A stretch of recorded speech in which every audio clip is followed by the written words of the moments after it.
Hey folks, it's that time again. Welcome to 2 Minutes with Bill Robinson, brought to you by the Perry Hill Road Church of Christ here in Montgomery, Alabama.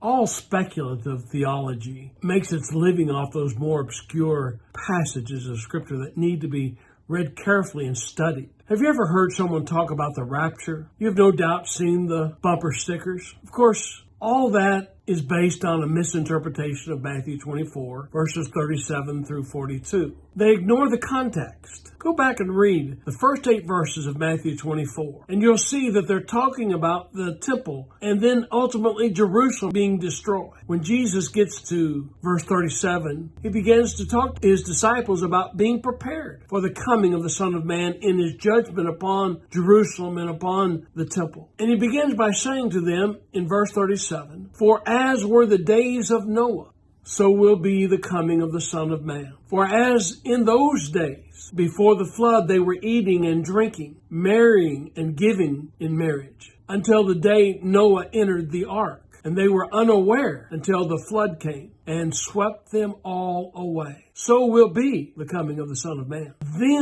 Then 2 men will be in the field. One will be taken and one will be left. 2 women will be grinding at the mill. One will be taken and one left."